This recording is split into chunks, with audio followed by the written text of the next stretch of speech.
friends, how's it going today?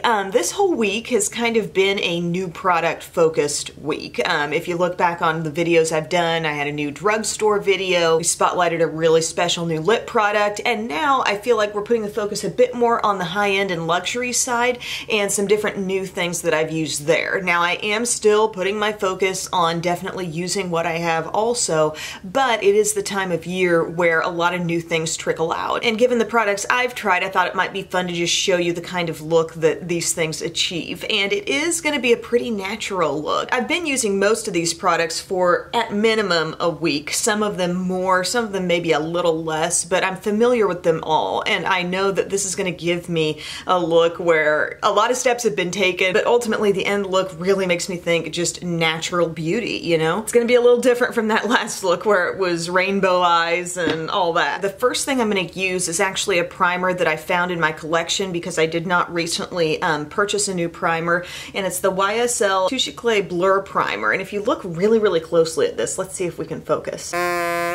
Okay, camera just doesn't want to do it, but there's teeny tiny gold flecks floating in this primer. So this is just a little sample size that I got somewhere along the line, and I'm just going to pop this on and blend it in. It feels super smoothing. Kind of a silicone-y, Smashbox photo finish feel, but maybe with a little more moisture involved as well. But it really does nicely even out the overall texture of the skin, which is a lot of times what I'm looking for from a primer. And if it can contain a little more moisture, that's the added bonus. Now, like I said, some of this stuff very, very luxury level. Some I would just call high-end, like this Bare Minerals Bare Pro foundation. I know this is not new, but this really intrigued me considering how many different Bare Minerals products I have actually tried. You know, so much of the traditional mineral makeup I've used, and as I was shopping my stash, I was like, oh, I've got this concealer and that product. And this just kind of seemed like the missing piece that I hadn't yet used. I have it in the shade 06 Cashmere, and we're gonna put this on today. It has a nice pump, and it's a very, very liquidy foundation.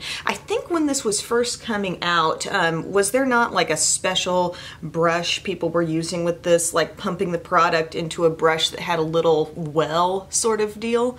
Does that sound familiar to anybody? I do not have that brush, but I do have a beauty blender, and we're just gonna blend it in with that. I actually feel like this stuff has better coverage than I was anticipating. I don't know, for some reason, maybe just the Bare Pro name, I was thinking it was gonna be a more lightweight product, and it is very lightweight. That's not really the right word to use, but more natural in coverage, and I do think it actually covers quite well. I put it into like the medium coverage category, but it's certainly buildable, and it wears really well on me, and I think it just has a real natural appearance on the skin. It doesn't look ultra glowy. I'd call it like a natural matte type of finish.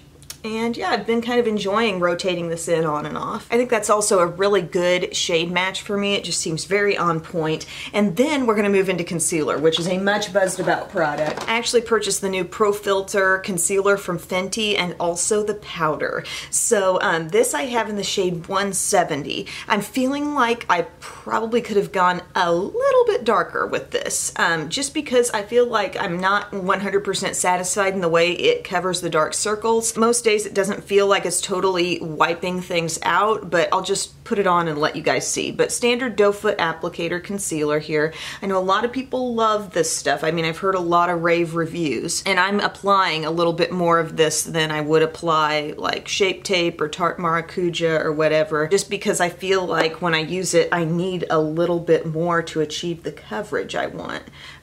It does seem very mattifying, like it's not a real glowy product at all, but see how brightening this is? And from a brightening standpoint, I think that's totally fine, but sometimes when you're trying to conceal particularly darkness, a brightening concealer might just actually lighten up your problem areas but not fully cover them. So that's kind of why I feel like I can't fully judge this product, because I can still see dark circles when I'm done, and they just appear to have been sort of lightened but not camouflaged. Sometimes it takes a corrector to do that job. Sometimes a really good coverage concealer that's skin tone can do it, but it's just a little on the light side. So that was my error. This is the one I chose, you know, it's what I ordered. But it does do a pretty good job concealing redness. I have a zit right there on the tip of my nose, and it went over that pretty well.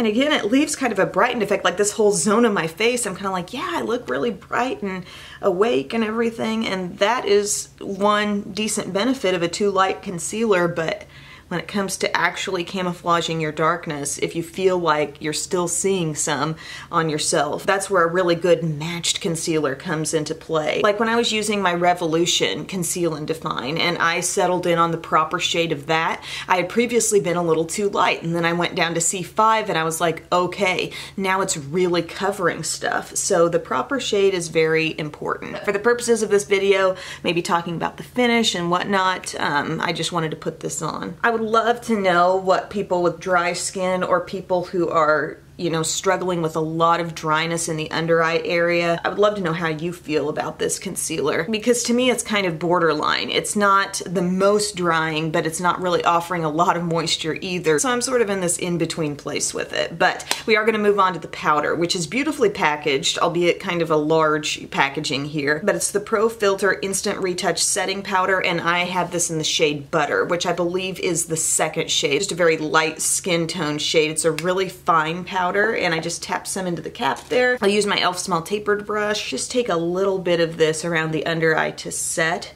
Not that it's begging really to be set, but frankly I kind of feel like this helps me maybe achieve just a little extra perfected look in that area. It just does sort of blur that area a little bit more. So I'm just dabbing it in, pretty much going over my T-zone, which is where I might have product breakdown right around the nose and stuff, and then setting the under eye. Is it a decent powder? Yes. Does it look a little bit drier on my skin than Laura Mercier? I would also say yes. With pretty much the same amount of product used that I would normally use from the Laura Mercier line, it's a little more visible on the skin. But I want to tell you guys about something that I have been trying, and I think this is so cool. I was browsing Sephora's site and I realized that they had a Laura Mercier translucent pressed setting powder. So everybody loves that loose powder. This pressed one actually had like an Allure Best of Beauty award, so I thought I've got to try that. It was available in 2 shades, so I got the lighter of the 2, the one that would correspond to the loose setting powder, and I love this stuff. This works so well. It is so much like the loose, just in that easy pressed version. It's so good. I'm loving this, just the convenience of it. It's just been such an easy thing to grab for, just for a quick under eye setting powder. I pick up hardly any, set the T-zone, whatever. Like, this has been sort of the thing I've been grabbing for even over the loose, because I think the look is so similar, but it's just a little bit more convenient format. So I just wanted to tell you about that. But we are going to move on to this Tarteist Pro Glow and Blush palette. This was something I actually picked up from Ulta, might have been a few weeks ago, and you know how they had that Pro Glow contour palette? Well, this one has a bronzer and a highlight, but also 4 different blush shades. I'm pretty into blush, so I thought, let's get this. I'm going to use the bronzer first, which does have a little bit of a, I don't know, a golden looking sparkle in it, but it's not real concentrated, so it sort of disappears when you see that going on the skin. This is a real middle of the road bronzer. Like, it's fine for me. I don't have any real major complaints about it, although as I described recently in another video, I really love this Dalton bronzer that I'm using that incorporates more of a reddish tone, and it really, really mimics the look that my skin takes on if I am out in the sun. Like, it's the most natural looking bronzer I think I've ever used. So this is not quite to that place, but I can still wear it. You know, it's workable. I think it would probably work on a lot of people, and I can kind of use it for a little soft contour here. This e.l.f. complexion brush, by the way, this is brilliant for contouring because see how pinched it is there? So it really does kind of fit that shape of the hollow of your cheek. If you're just trying to do something softly, you know, you don't necessarily feel super chiseled out after you've used this brush. But for something quick, I think it does get the job done. We'll go under the jawline here too with that. So is it a workable bronzer? Sure. And if I hadn't tried that Dalton bronzer at all, I may be just considering this to be really great. But now that I've seen, like I said, the effects of a certain kind of bronzer on my skin, that's really the kind of bronzer that I like to be using most of the time. Next up, we're going to choose one of these blushes, and I think I'm going to go for this sort of plummy shade here first, at least. And I just wanted to show you that this is a hard one to really see a lot of on the skin. I feel like I'm kind of scrubbing in. It takes a little building. Like, I don't know. It's not quite as potent as you might expect it to be. It is probably the deepest looking blush in that lineup, and I think it would be pretty disappointing to be a deep skin tone and see how little color payoff it gives. I'm going to use this little corally, kind of pinky coral pop here, and I'm going to apply this really more up on the cheek, like right in here. Practically kind of feeling like I'm in my under eye area, because I feel like this gives a lot of wakefulness to the face, doing a really high blush like that. So sometimes when I'm using a couple blushes, I combine those strategies. I'll do one maybe a little lower, especially if it's a more neutral looking blush that kind of merges with the contour, and then one that's up a little bit like this. And it really does establish that natural flush to your skin and kind of gives the face a lift as well. Now there is a highlight in here and it's workable. It's fine. It's kind of got a golden champagne tone to it, and it can be pretty pronounced. I would say you sort of build to that place. It's not instantly wild on your skin or anything, but a highlight that I really want to use for you today is from Natasha Denona, and I had this in my collection for a while, and I don't know, it kind of just went unused. I don't know why, but it came in a PR package and it's called Super Glow, and this came in several shades, and I have the one in Fair, and I feel like this looks 100% like dewy skin. You don't see like this color just sheening across the skin. It will look like to you that the texture of my skin might be wet after I've got this on. I think that's kind of a cool thing. So I'm going to go ahead and pop it on for you with my Moda Highlight and Glow brush and just see what I'm talking about here. Like, you don't see at any angle that I turn, I don't see any actual like seemingly base color, you know, or anything coming from this. I just see this luminosity that seems like my skin might actually have a wet texture on it, or moist, dare I say. I'm clearly not drenched with water here, but you know what I'm saying. There might be something, and it just looks so nice all the way down to the apple of the cheek and then up.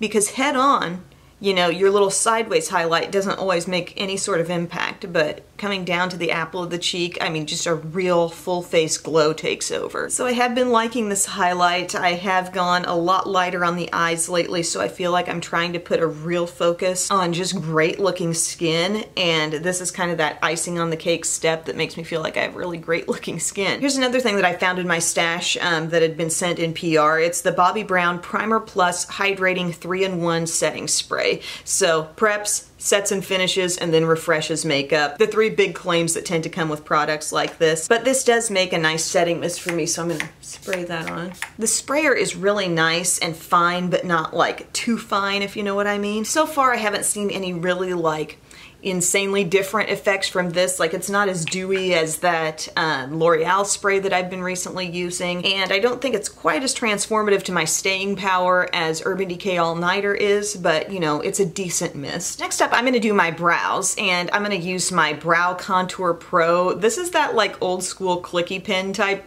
deal here, and I have it in the shade Brown Light. So the brown shades, you know, cater to my brunette brows, and then light denotes the fact that I might need a light definer or highlighter shade. So there's all kinds of things happening in this pen, and then you click this way and you get something coming out of the tip. I've used this on and off, and it's fine. I feel like I'm not necessarily getting the fullest use out of this all the time, just because I don't get a lot of impact out of the lighter shades. I'd love to know like who swears by this, because to me it's kind of a fun product. You're using it for the purpose of like the fact that it has this fun little packaging design. From a brow fill-in perspective, I feel like it did the work just fine, but then you use some of the other features on here like the definer shade, and I put some of this on kind of, you know, on the border of what I've done, and that seems pretty dark to me. Like, this is the light option and it seems a little darker, so I'm like, okay, let's try the highlighter, and that kind of seems like the same deal, and I'm not seeing a real like pearlescent glow coming from it or anything, so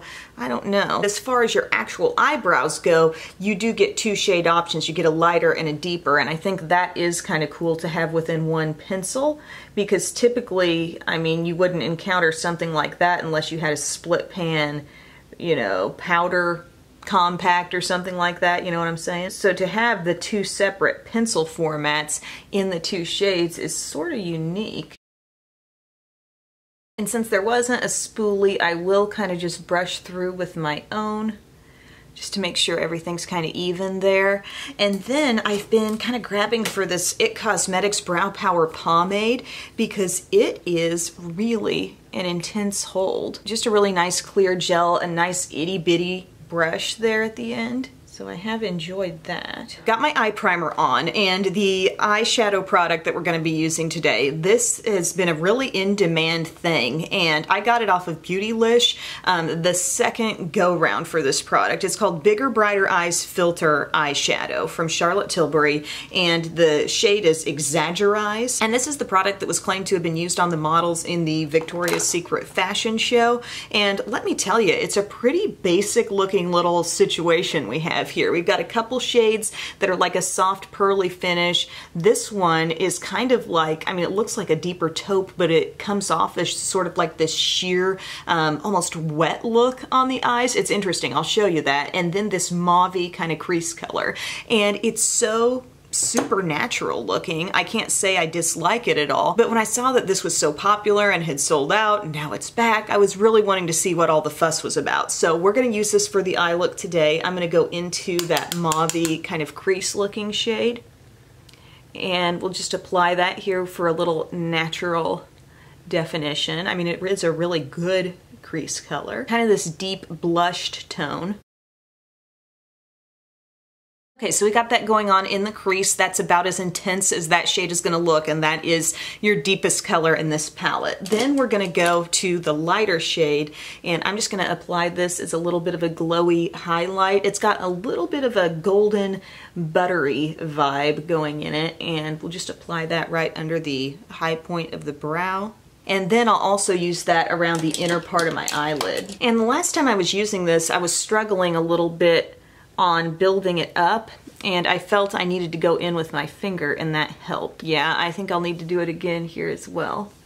It makes a big difference with this color for whatever reason. Dab, dab, dab on with your finger into that light buttery shade, and you will get a lot more pop. This brush kind of helps me get it around that inner corner, but then if you want that kind of awakened brightness right here, just press it on. Sometimes different shadows take different techniques. Okay, so there's that. Then we're gonna go to this color, which really surprised me. I thought, okay, that looks like kind of a deep, shimmery taupe, but actually what this gives is this kind of glossy looking sheen to the lids, and it is rooted in a shade that's not like super light and bright. It's like based in this light brownish tan color, and that really makes it look like a natural glossiness is on your lids. Like if you did that trick where you just put Vaseline on for a really shiny look or something. But this is a powder shadow, so you don't have to deal with having greasy eyelids. But look at that. I just pat that on with my finger as well for the maximum impact. And just give it a little swipe. Almost pretend like you're swatching a color on your eyelid. It's interesting. So it gives you this little like kind of sparkly veil at a glance. Like I said, more of a wet look, but just ultra natural, guys. And then I think I will go into this color up here, which is, I don't know, like a really soft bronze, and kind of take that around the outside, like a little bit above where the crease color went. And then I'll also pick up some of that with my pencil brush here and take that on the lower lash line. So this is giving us just super, super soft definition around the eye. And I will mix in a little bit of that mauve here too. Okay, where are we at, friends? Could I be in the Victoria's Secret fashion show with this eye look? Layering up a little of the mauve. It's just interesting, like it's a nice quad, but I don't find it to be anything like, oh my gosh, this is so exceptional. Maybe we take a little bit of that on the outer lid too. Yeah, that kind of pulls it together a bit more. Now friends, I am going to lighten up my lower inner rim because I look, especially on this side, just a little reddish. This is Wet n Wild's Ultimate Brow Highlight. Best thing for that lower inner rim. There was a new one out from Benefit recently, and I used it pretty consistently for a few days, but it just doesn't really have the staying power or the color payoff of this, so this is kind of what I'm sticking with. I'm just going to pop on some mascara real quick. That's it, just probably It Cosmetics Superhero on the upper lashes and CoverGirl Plump Crusher on the lower lashes, and then we'll pop on our lip color. Mascara is on. The feel I really get from this look right now is very monochromatic because the eyeshadow had that sort of mauviness that's pulling out from the crease. And assuming you've got any kind of blush on, that whole tone is just kind of in the background of the look, you know what I mean? So even if you don't get this particular quad and you're just wanting to achieve this overall idea, just a simple blush or deep blush tone in the crease can kind of help you achieve that monochromatic look. But here's the lip product I have. This really drew me in seeing it on Sephora's website. It's from YSL and it's called the Volupte Plump in Color Plumping Lip Balm. There is a little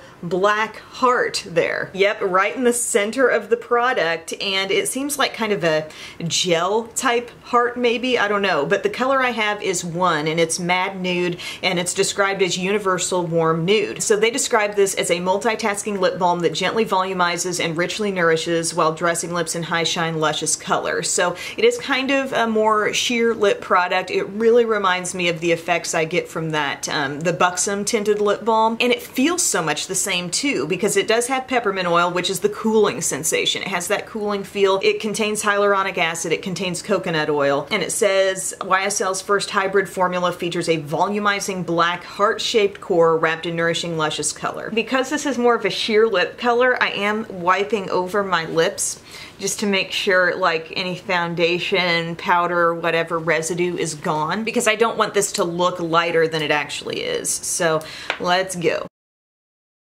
Feels super just lip balmy going on. That black heart core, you know, doesn't really have any impact color-wise. As I said, I think it's just sort of a gel thing. But your lips feel immediately cooled and really hydrated. And the color range does go into some more like pinky, coral, even a berry color, but this is color 1, Mad Nude, like I said. There is one that's a champagne gold, and that looks like that might be even softer. If you know of any other tinted lip balm, lip plumper products, let me know because it's something I'm really into right now. I think the Buxom ones are a little bit better buy, especially if you got that 4-pack around the holidays. Like that was the best thing to get, but this does have a very luxurious packaging, luxurious feel on the skin, and I love that cooling, plumping vibe. Now, one thing I will sometimes do, I've got this great lip liner from NARS, and it's called Holy Red, and something that can be kind of fun to do to give your face a little extra pop, even with this balm on, is to just add a little bit of color through this lip liner. And there's so much moisture on the lips, right? So this just really goes on kind of sheer. And I'm not going for any real intense definition. I'm just bumping up the color slightly. Isn't that beautiful? Just this natural flushed lip look. I mean, I thought this was pretty on its own, but I just kind of like bumping it up a little, especially when the eyes are this subtle. So that is my look, everyone. Very natural, very like skin focused, I feel. The eye just has this glossiness to it, which I kind of like. I just don't feel like that little quad is probably absolutely necessary for it. I think I'm really going to continue to enjoy this Bare Minerals Bare Pro. I may go for a deeper, like my more proper shade match in the Fenty concealer, but to me I just don't think it's the most amazing texture, so I'm not incredibly sold. But I did mention this Laura Mercier, the translucent pressed powder. Love this. You will be seeing this without a doubt going on in future videos. Really enjoyed the Natasha Denona Super Glow highlight. The Tarte's Pro Glow and Blush palette, it's just okay for me. Just okay for me, dog. The bronzer's not my favorite. The blushes, a couple of them really look similar. The highlight's all right. I just think there are probably better multitasking palettes out there. The lip color, though, super luxurious. I kind of like having it in the nude shade because I feel like I can dress up that formula and that feel on my lips with any lip liner I would want to, you know, just to add that little extra color. But yeah, thank you guys so much for watching. It took a lot of products to look this natural, didn't it? I always appreciate your time, and I will see you again very soon. Bye.